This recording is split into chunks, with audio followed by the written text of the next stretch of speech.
اگر ہم امتحان نہیں لے رہے تو بچوں کا سال تو ضائع نہیں کرنا. تو اب کس طریقے سے ایسا فارمولہ بنایا جائے جس سے بچوں کا سال بھی نہ ضائع ہو اور پڑھائی بھی جاری رہ سکے. تو اس سلسلے میں آج بڑی تفصیلاً گفتگو کرنے کے بعد جو چند فیصلے ہوئے ہیں وہ میں آپ کے سامنے پیش کرتا ہوں. اس میں مختلف کیٹیگریز ہیں اور میں ان کا ایک ایک کروں گا. جن بچوں نے گریڈ 9 اور 10 اور 11 کا امتحان دیا ہوا ہے, کلاس چلیں, جن بچوں نے کلاس 9ویں کا اور 11ویں کا امتحان دیا ہوا ہے ان کو پروموٹ کر دیا گیا 10ویں میں اور 12ویں.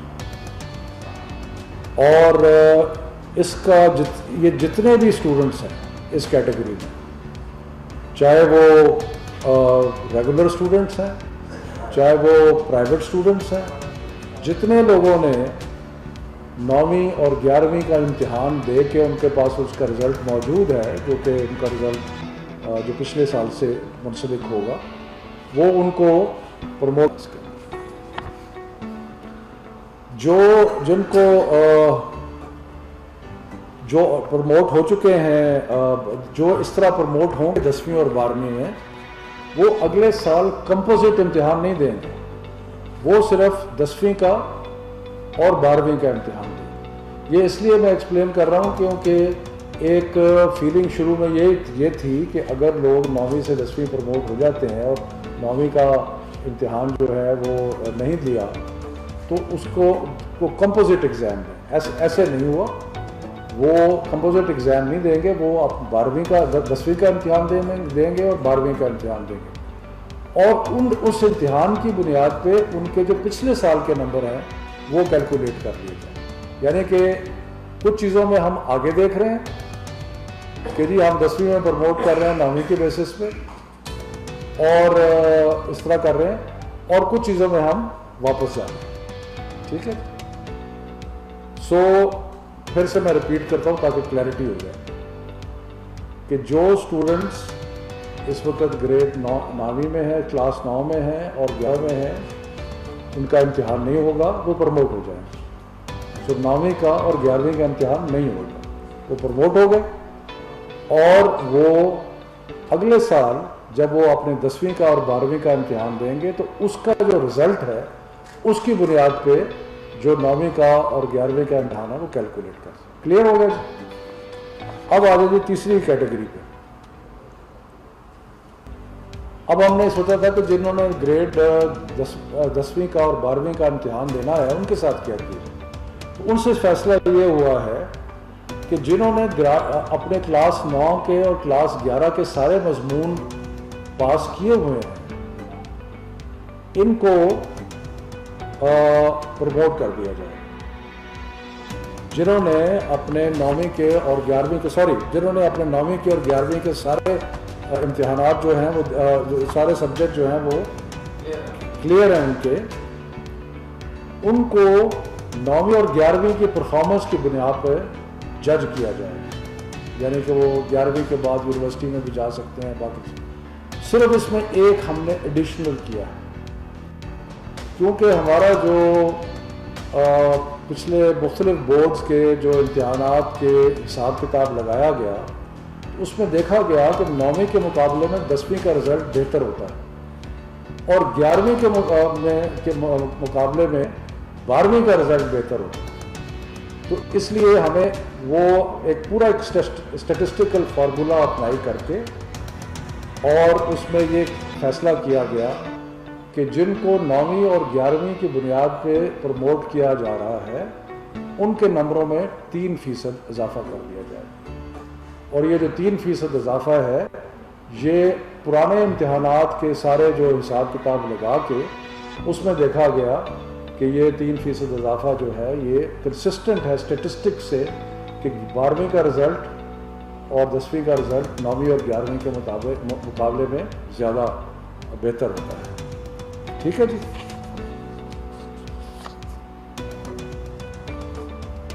اس کے بعد ایک اور کیٹیگری ہے جو کچھ ایسے اسٹوڈنٹ ہیں جو کہ 40% سبجیکٹس میں فیل ہو چکے ہیں 9ویں میں اور 11ویں میں. ان کو پاسنگ مارکس دے دیے جائیں گے, ان کو اور کچھ نہیں گریڈ نہیں کیا جائے گا, پاسنگ مارکس دے دیے جائیں اپ ٹو 40%. یعنی کہ جو ٹوٹل امتحان ہے اس کے 40% مضامین میں اگر کوئی فیل ہوتا ہے تو اس کو پاسنگ مارکس دے دیے جائیں گے 9ویں اور 11ویں کے بنیاد کے لیے. اس کے بعد آ جاتی ہے جی کچھ کیٹیگریز رہ جاتی ہیں ایسی جو کہ اس سارے فارمولے میں فٹ نہیں کرتی. وہ کیٹیگریز کیا ہے؟ ایسے لوگ جو کہ اپنے 11ویں کے امتحان پہ سیٹسفائیڈ نہیں ہیں. وہ سمجھتے ہیں کہ اگر ہمیں موقع ملتا تو ہم 12ویں کے امتحان میں اپنی گریڈ کو مزید امپروو جو ہے وہ کر سکتے تھے. ایک کیٹیگری یہ ہوگی. دوسری کیٹیگری یہ تھی کہ جن لوگوں نے 11ویں کا امتحان نہیں دیا تھا لیکن وہ کمپوزٹ امتحان دے رہے تھے 12ویں کا, اور ان کے پاس 11ویں کا رزلٹ ریلائی کرنے کے لیے نہیں ہے. یہ دوسری کیٹیگری ہوگی. تیسری کیٹیگری وہ تھی جو چند مضامین میں امتحان دینا چاہتے تھے. مثلا کئی لوگ ہیں جو میڈیکل سے انجینئرنگ میں آ کے میتھمیٹکس کے امتحان دینا چاہتے ہیں اور وہ سارا امتحان نہیں لے رہے تھے, وہ چند مضامین میں امتحان دے رہے تھے. اور چوتھی کیٹیگری ان کی ہے جو 40% سے زیادہ مضامین میں فیل ہو گئے تھے, یعنی کہ وہ پاس مارکس کی اس میں نہیں آتے. تو ان 4 کیٹیگریز کے لیے ہم نے فیصلہ کیا ہے کہ ایک اسپیشل امتحان لیا جائے گا, کیونکہ یہ تھوڑا نمبر ہوگا اور یہ امتحان حالات کے مطابق سپٹمبر اور نومبر کے درمیان لیا جا سکتا ہے. میں پھر ریپیٹ کرتا ہوں کیونکہ بہت سارے لوگ دیکھ رہے ہیں اس چیز کو, خاص طور پہ بچے ہمارے دیکھ رہے ہیں کہ اسپیشل ایگزامز کن کے لیے ہوگا. نمبر 1 جو اپنے گریڈ جو ان کا کلاس 11 کا رزلٹ ہے جس کی بنیاد پہ ان کو یونیورسٹی میں جانا ہے, اور باقی کیونکہ 12ویں کا امتحان نہیں ہو رہا تو ان کو اگر وہ سیٹسفائیڈ نہیں ہے تو ان کو موقع ملے گا کہ وہ ایک اور امتحان میں بیٹھ سکیں. لیکن یہ تھوڑی کیٹیگری ہوگی, تھوڑے لوگ ہوگی. دوسرے وہ کہ جو کمپوزٹ امتحان دے رہے تھے اور اس میں کئی پرائیویٹ اسٹوڈنٹس ہیں, باقی لوگ ہیں جو ایک ساتھ ہی 12ویں کا امتحان دے رہے تھے اور ان کے پاس 11ویں کا رزلٹ نہیں ہے, وہ ہو گئے. تیسرا کہ جو چند سبجیکٹس کا امتحان دے رہے تھے, اور چوتھا وہ کہ جو 40% سے بھی زیادہ فیل ہو گئے تھے تو اس میں ان کو ایک موقع دیا جائے. اس کے بعد جو امتحان کا ٹرانسکرپٹ ہوگا 12ویں کا, اس میں ٹوٹل نمبر دیے جائیں گے. اس میں سبجیکٹ وائز ٹرانسکرپٹ نہیں ہوگا. سبجیکٹ وائز ٹرانسکرپٹ نہیں ہوگا. جو ان کے 11ویں کے ٹوٹل نمبر ہیں ان میں 3% ایڈ کر کے وہ ان کا رزلٹ جو ہے وہ اس کا کیلکولیٹ ہو جائے گا. ٹھیک ہے جی. اور یہ اس لیے کیا گیا ہے کہ بورڈز اس میں لکھیں گے کہ ہم نے پرانے حساب کے مطابق اندازہ لگایا ہے کہ یہ بیسٹ پریڈکشن ہے ان کی پرفارمنس کی. ٹھیک ہے جی.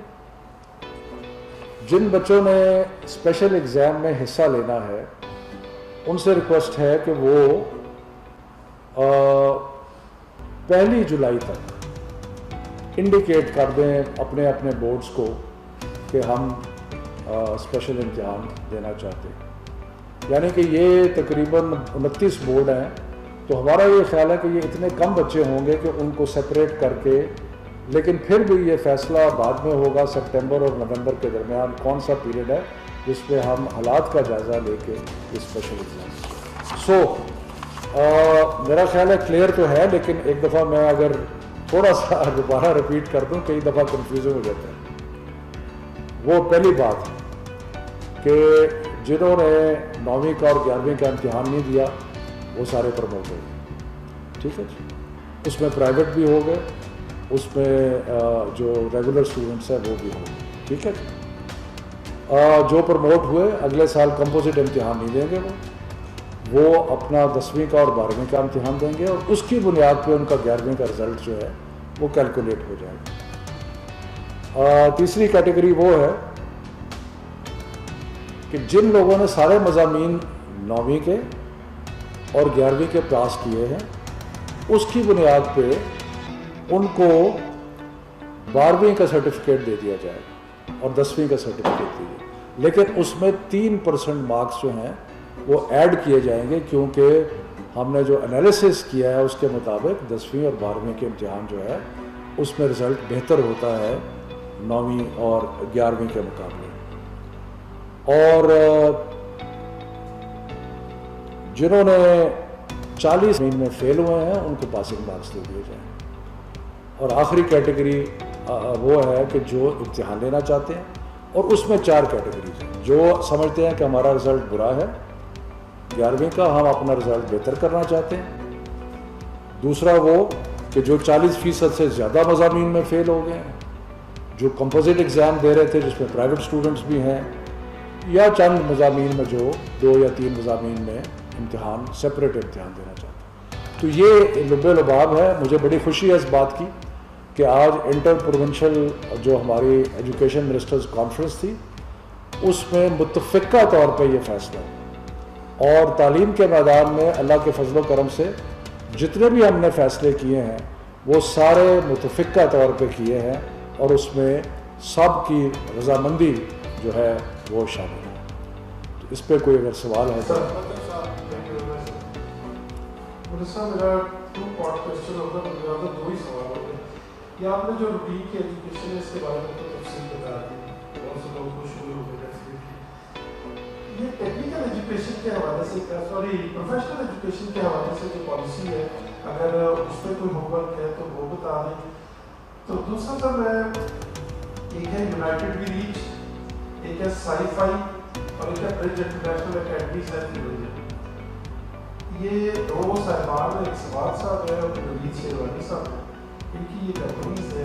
مجھے آپ سے پوچھنا یہ ہے کہ آپ نے ان کو کوئی ڈیجیٹل لیبس پاکستان میں قائم کرنے کی کوئی معاہدے کے ساتھ کیے ہیں یا ہو رہے ہیں؟ اگر مناسب چیزیں بتائیں۔ ہم نے کوئی معاہدہ کسی کے ساتھ ڈیجیٹل لیبس کا نہیں کیا۔ یہ مجھے پتا ہے کہ یہ کمپنیز کام کر رہی ہیں اور بڑا کچھ شعبوں میں بڑا اچھا کام کر رہے ہیں۔ اس سے دیکھیں ہمارے پاس جو پروفیشنل ٹریننگ ہے نا، پروفیشنل ٹریننگ کے ہمارے پاس بے شمار ادارے ہیں، اور ان بے شمار اداروں میں یہ بھی ہے، ان کا ادارہ بھی ہے جو کہ کمپیوٹر بیسڈ لرننگ جو ہے اس میں کرتا ہے۔ اور ہم نے تو اسلام آباد کے اسکولوں کے لیے تو ہم نے ایک اوپن اشتہار بھی دیا تھا کہ کوئی این جی او جو ہے اگر وہ آ کے اسلام آباد میں کوئی اسکول لینا چاہتی ہے تو وہ ویلکم ہے، آ کے لے لیں۔ کچھ آئے بھی جس میں یہ نہیں ہے شامل، انہوں نے انٹرسٹ کا اظہار کیا تھا لیکن اس کے بعد وہ نہیں آئے، تو اس لیے ہماری کوئی ان کے ساتھ ایسی کوئی اگریمنٹ ڈیجیٹل لیب کے لیے فی الحال نہیں ہے۔ ابھی ہم آگے جب دیکھ رہے ہیں تو ہم نے ڈسٹینس لرننگ کے یا دور کی تعلیم کے بہت سارے معاملات جو ہیں ان کو بہتر کرنا ہے، اور اس میں جتنی بھی اچھی کمپنیز ہیں ان کو ہم کوشش کریں گے اپنے ساتھ شامل کرنا۔ دوسرا جو ٹیکنیکل ایجوکیشن آپ فرما رہے ہیں، پروفیشنل ایجوکیشن، دیکھیں پروفیشنل ایجوکیشن میں عام طور پہ ڈگریز نہیں ہوتی، سرٹیفکیشنز ہوتے ہیں، اور ابھی کیونکہ ہم نے جہاں باقی تعلیمی ادارے بند کیے ہیں وہاں ہم نے ووکیشنل انسٹیٹیوشنز جو ہیں ان کو بھی بند کیا ہوا ہے، لیکن ہمیں بہت ساری ووکیشنل انسٹیٹیوشن سے یہ چٹھیاں آ رہی ہیں کہ ہمارا کام کیونکہ اسکول ذرا یا ہمارے پڑھانے کا طریقہ مختلف ہے، اس لیے ہمیں اجازت دی جائے، اس کے بارے میں ہم غور کر رہے ہیں۔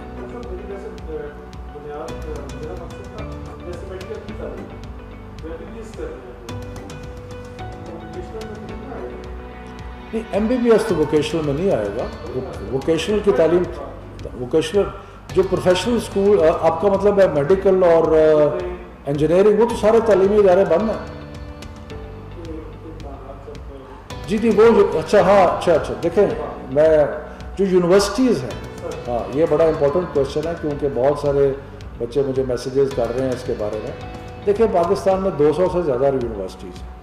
یونیورسٹی کا مطلب کیا ہوتا ہے؟ یونیورسٹی کا مطلب یہ ہوتا ہے کہ وہ اپنے روزمرہ کے معاملات میں اٹانومس ہیں اور وہ ڈگری اوارڈنگ انسٹیٹیوشنس ہیں۔ ہم نہیں چاہتے کہ ہم ہر یونیورسٹی کے اندرونی معاملات کے اندر دخل اندازی کریں، اس لیے ہم نے ایچ ایس سی کو کہا کہ ہائر ایجوکیشن کمیشن اور یونیورسٹیز مل کے یہ فیصلہ کریں کہ ان کا کیونکہ سیمسٹر سسٹم ہے، اس سیمسٹر سسٹم میں وہ کیا امتحانات کس طرح لینا چاہتے ہیں، کس طرح نہیں لینا چاہتے، تو وہ اس کا فیصلہ یونیورسٹیز اور ہائر ایجوکیشن کمیشن کر رہی ہے. اس میں ہم منسٹری لیول پہ ڈائریکٹلی انوالو نہیں ہیں، obviously as A H E C ہمارے منسٹری کا حصہ ہے، اس حد تک ہم انوالو ہیں.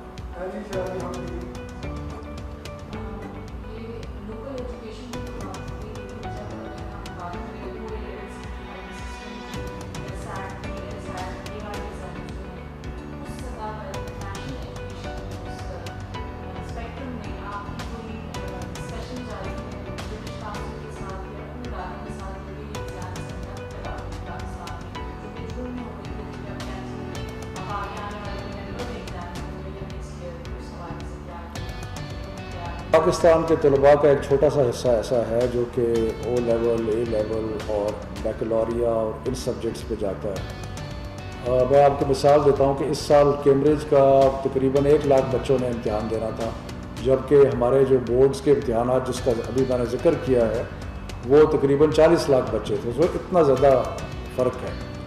تو وہ جو ہیں انہوں نے اپنے ایگزام ملتوی کر دیے ہیں، اور انہوں نے اسکولز کے رزلٹس کی بنیاد پہ انہوں نے کہا ہے کہ جو سرٹیفکیٹس ہیں وہ ایشو کرنے کے لیے تیار ہیں. اب دیکھیں یہ ہے ان کا اپنا بورڈز ہیں، ان کے اپنا ایک برٹش کاؤنسل جو ہے ان کو امتحانات کو لیتی ہے، اور سیٹ کا امتحان تو باہر سے ہوتا ہے. تو اس میں ہم ایک حد تک تو ریگولیٹ کر سکتے ہیں، لیکن یہ ان کے فیصلے ہیں کہ وہ کس طرح اس کو کرنا چاہتے ہیں. میرا خیال ہے انہوں نے جو فیصلے کیے ہیں اس میں ہمیں جو ابھی تک شکایت موصول ہوئی ہے وہ تھوڑی سی شکایت یہ موصول ہوئی ہے کہ جو پرائیویٹ اسٹوڈنٹس ہیں، کیونکہ انہوں نے یہ کہا ہے کہ اسکولز کے اندر جو آپ کی پرفارمنس ہے اس کی بنیاد پہ آپ کو سرٹیفکیٹ یا ڈگری مل جائے گی، لیکن پرائیویٹ اسٹوڈنٹس یہ کہہ رہے ہیں کہ جی ہم تو اسکول میں نہیں ہیں تو ہمارا کیا بنے گا. تو میرا خیال ہے کہ برٹش کاؤنسل کو اس ایشو کو ایڈریس کرنا چاہیے، باقی تو انہوں نے فیصلہ کر لیا. آج آپ نے پاکستان میں بچوں کے بھائی بہن بے چینی کو ختم کر دیا اور بہت اچھا یہ فارمولا بنایا. ایک تو بات سر، یہ وہ اسٹوڈنٹس جو امپرومنٹ کے لیے ان کے لیے شاید نہیں کچھ وہ ایکسپیکٹ کر رہے تھے 10-15 مارکس کا کہ وہ ان کو ملے گا. میں اس کا جواب دے دوں کیونکہ یہ امپورٹنٹ سوال. دیکھیں جب ہم نے 11ویں کے امتحان کی بنیاد پہ 12ویں کا رزلٹ کیا، 1 منٹ ٹھہر جائیں کوئی نہیں ٹھہر ہے، 11ویں کے امتحان کی اب اس میں ہم نے اسٹیٹسٹیکل ایک انالیسس کیا کہ کتنا فرق پڑتا ہے. ایک انڈیویجول اسٹوڈنٹ تو ہو سکتا ہے 10-15% اپنا بڑھا لے، لیکن جو مجموعی طور پہ ایوریج نکلی ہے وہ تقریباً 2 سے 3% ہے، تو ہم نے اس کا ہائر پروپورشن لیا. اگر پھر بھی کوئی سیٹسفائیڈ نہیں ہے، وہ سمجھتا ہے کہ جی میں تو 11ویں میں میرا رزلٹ بہت برا تھا، ایسے لوگ ہیں، مجھے فون بھی آئے ہیں کہ جی ہمارا 11ویں میں تو رزلٹ بہت برا تھا لیکن 12ویں میں ہم نے بہت اچھا تیاری کی ہوئی تھی. تو ان کے لیے ہم نے اسپیشل ایگزام کا بندوبست کر دیا کہ اگر آپ سیٹسفائیڈ نہیں ہیں تو آپ اسپیشل ایگزام دے دیں. لیکن یہ کم لوگ ہوں گے جو اس طرح ہوں گے، باقیوں کو ہم سب کو 3% جو ہے وہ مارکس دے دیں. دوسرا سوال آپ سر، دوسرا یہ کہ اسٹوڈنٹ ایکسپیکٹ کر رہے ہوں گے جو مارکس ملیں گے یونیورسٹیز میں اپنے پسندیدہ ڈپارٹمنٹ سبجیکٹس میں جائیں گے، وہاں کیا اگر وہ کچھ 1-2% سے مارکس سے وہ نہیں پہنچ پاتے تو وہاں کوئی یونیورسٹی سے آپ کی بات ہو رہی ہے دیکھیں فیسلٹی ملے گی. سر اس کے ساتھ یہ جو پرائیویٹ اسکولس اور وہ بند ہیں، آپ نے سپورٹ پروگرام میں جو لوگ انڈیا ہوتے ہیں نہیں ان کو سپورٹ، ایسی بہت سارے پرائیویٹ اسکولس ہیں جنہوں نے انڈیا بھی نہیں کیا، جاب سے بھی نہیں نکالا لیکن ان کو سروس نہیں دی. سر اس کے بارے میں دیکھیے پہلے تو یونیورسٹیز کی بات کر لیں. آپ نے یہ کہا کہ یونیورسٹیز کے امتحانات کی بات کی آپ جو اپنے پسندیدہ سبجیکٹ میں میرٹ بیس پہ اس میں نہیں. دیکھیں بات سنیں، ہر یونیورسٹی کا ایک انٹرنس ایگزام ہوتا ہے، اسی طرح میڈیکل کالجز کے انٹرنس ایگزامز ہیں، اسی طرح انجینئرنگ یونیورسٹی کے انٹرنس ایگزامز ہیں. وہ انٹرنس ایگزامز کی بنیاد کے اوپر وہ اس میں اپنا پرانا رزلٹ بھی دیکھتے ہیں، اپنے انٹرنس ایگزام بھی دیکھتے ہیں. ہم اس میں نہیں انٹرفیئر کرتے. یہ 205 یونیورسٹیز ہیں, ان کے اندر ہر معاملہ میں انٹرفیئر کرنا منسٹری کا کام جو ہے وہ نہیں ہے. جہاں تک اسکولز کا, پرائیویٹ اسکولز کا تعلق ہے, پرائیویٹ اسکولز کا ایشو جو ہے وہ بڑا انٹرسٹنگ ہے اور بڑا سینسٹیو ہے, کیونکہ ایک طرف پیرنٹس جو ہیں ان کے ایشوز ہیں کہ جی ہمیں آج کل کلاسز نہیں ہو رہی تو ہم کیوں فیسیں دیں وغیرہ یا فیسیں کم کریں. دوسری طرف پرائیویٹ اسکولز یہ کہتے ہیں کہ اگر فیسیں نہیں آئیں گی تو ہم ٹیچرز کو تنخواہ نہیں دے سکیں گے. سو یہ ایک بڑا ڈیفیکلٹ ماحول بنا ہوا ہے, خاص طور پہ جو تھوڑی فیس والے پرائیویٹ اسکولز ہیں, پروفٹ مارجن کم ہیں, ان کے اوپر اس وقت بہت برا وقت آیا ہوا ہے. اور دیکھیں ہم یہ بھی نہیں چاہتے کہ پرائیویٹ اسکولز اور پرائیویٹ اسکولز میں یاد رکھیے کہ ہم نے اسلام آباد میں ایک پورا وہ کیا تجزیہ, تو اسلام آباد میں 85% پرائیویٹ اسکولز وہ ہیں جو 5,000 سے کم فیس لیتے ہیں. تو یہ جو چھوٹے پرائیویٹ اسکولز ہیں, اب لوگوں کے ذہن میں جب پرائیویٹ اسکول آتا ہے بڑے بڑے ادارے آتے ہیں, لیکن زیادہ تر چھوٹے پرائیویٹ اسکولز اور چھوٹے پرائیویٹ اسکول جو ہیں اس وقت بہت مشکل میں. تو ہم نے اسکولوں کا بھی خیال کرنا ہے, ہم نے پیرنٹس کا بھی خیال کرنا ہے. ہم نے کوئی ایسے اقدامات نہیں کرنے کہ جن سے اسکول بیٹھ جائیں, کیونکہ یہ اسکول ایک سروس پرفارم کر رہے ہیں. اگر ریاست اتنی کامیاب ہوتی کہ وہ بہترین ایجوکیشن سسٹم ہوتا تو شاید اتنے پرائیویٹ اسکولز نہ ہوتے, لیکن ریاست نے کیونکہ بہترین سسٹم نہیں دیے تو اس لیے یہ معاملات بنے ہوئے ہیں. تو بہرحال انشاءاللہ اس ایشو کو ہم ریزالو کرنے کی کوشش کر رہے ہیں, لیکن یہ مشکل کام ہے کہ پیرنٹس کی ایکسپیکٹیشنز اور اسکولوں کی انٹرنل اکنامکس کا کیا حال کیا.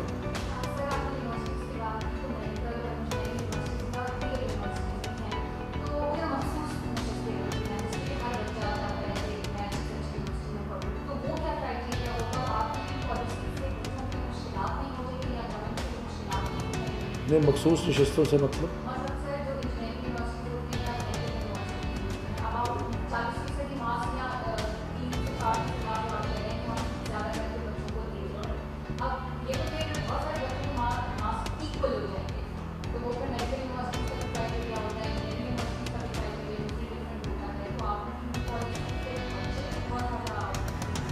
ایکچولی بچوں کے لیے تو بہت آسانی پیدا ہو گئی ہے کہ ان کو ہم نے ایک ایسا فارمولہ بنا دیا ہے کہ جس سے وہ اس مشکل وقت میں, جب کہ ہمیں اتنی بڑی وبا کا سامنا ہے, تو اس میں ہم نے تعلیم کو جاری رکھنے کا ایک پورا پروگرام بنا دیا ہے. بچوں کی پروموشن بھی ہو گئی ہے, بچے جو ہے وہ یونیورسٹیز میں بھی جا رہے ہیں, یعنی کہ وہ جو ایک تسلسل ہے وہ رکا نہیں ہے.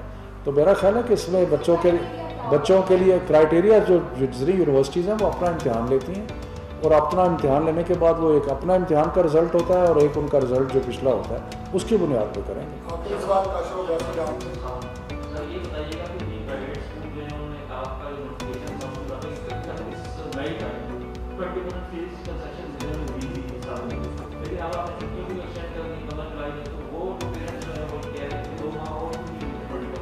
جیسے میں نے پہلے کہا کہ ہم ضرور اس کو کنسیڈر کریں گے, لیکن جہاں پیرنٹس جو ہیں ان کا ایک جینوئن کنسرن ہے اور ہمارا فرض ہے کہ ہم ان کے جینوئن کنسرن کا خیال کریں, لیکن دوسری طرف